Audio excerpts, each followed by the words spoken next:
Railway station पर फौजी भूत और चुड़ैल की राखी।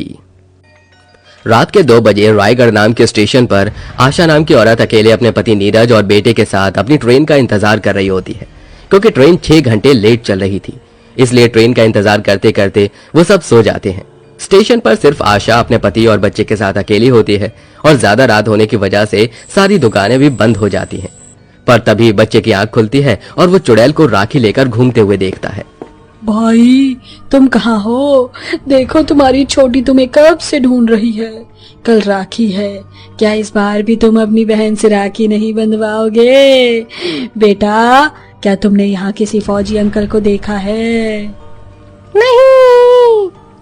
क्या तुम अपने परिवार के साथ यहाँ सो रहे हो और तुमने यहाँ किसी फौजी को नहीं देखा? झूठ बोल रहे हो मुझसे। बच्चे की बात सुनकर चुड़ैल को गुस्सा आ जाता है और वो उसे और डराने लगती है। बच्चा पहले से ही डरा होता है, पर चुड़ैल की ये बात सुनकर वो और भी ज्यादा डर जाता है और डर से अपनी आंखें बंद कर लेता है और जोर जोर से चिल्लाने लगता है। बच्चे की आवाज सुनकर आशा और नीरज की आंखें खुल जाती हैं। क्या हुआ बेटा, तुम इतनी जोर से क्यों चिल्लाए? माँ, मैंने यहाँ एक चुड़ैल देखी जो राखी लेकर घूम रही है और किसी फौजी के बारे में मुझसे पूछ रही थी, और जब मैंने उसे मना किया तो वो मुझे मारने के लिए आगे बढ़ी। बेटा, तुमने कोई सपना देखा होगा।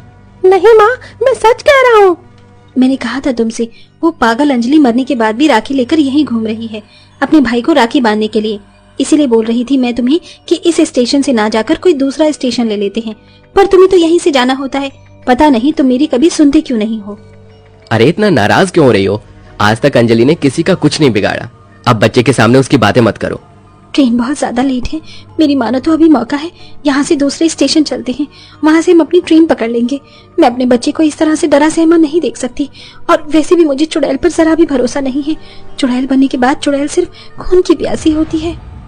माँ, आप और पापा किसकी बातें कर रहे हो? बच्चा अपनी माँ से जैसे ही सवाल करता है, अंजलि उसे बच्चों के सामने एक बार फिर आ जाती है और उस बच्चे के सवाल का जवाब देती है। तुम्हारी माँ मेरी बात कर रही है। क्यों भाभी, सही कहा ना मैंने? अंजलि तुम? क्या हुआ भाभी, मुझे देखकर डर क्यों गई? मुझे इस स्टेशन पर जितना इंतजार अपने भाई का है, उससे कहीं ज्यादा इंतजार आपका था। अंजलि, ये तुम क्या बोल रही हो? भाभी, भैया को बताया नहीं कि मैं आपका इंतजार क्यों कर रही हूँ? चुड़ैल की ये बात सुनकर आशा 5 साल पुरानी बातें याद करने लगती है।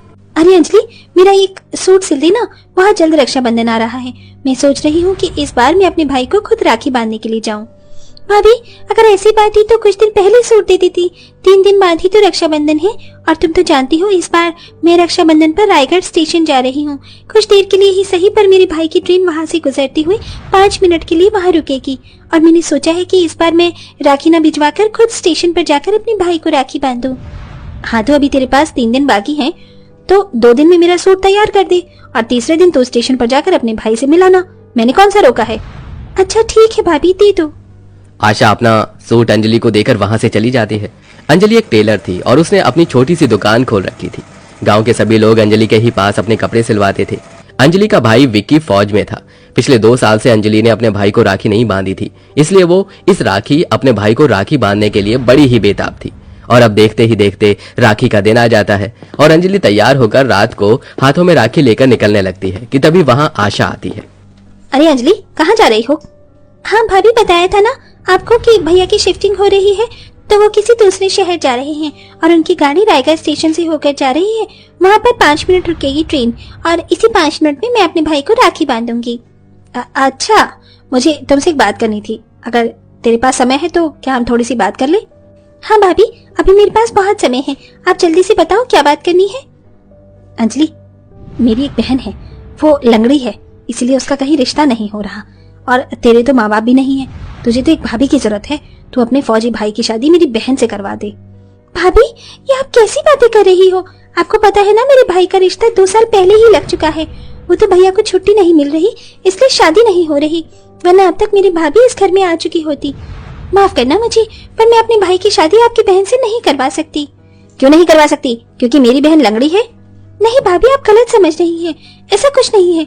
आप प्लीज मुझे जाने दो, मुझे लेट हो रहा है। नहीं, मैं तुझे यहाँ से कहीं नहीं जाने दूंगी जब तक तू इस रिश्ते के लिए हाँ नहीं कर देती। भाभी आज अचानक से आपको क्या हो गया है?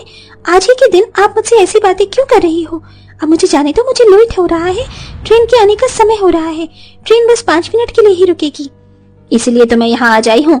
मैं बहुत अच्छे से जानती हूँ कि तू अपने भाई को राखी बांधने के लिए कितनी बेताब है, इसीलिए मैं तुझे आज रोक रही हूँ ताकि तू इस रिश्ते के लिए मान जाए।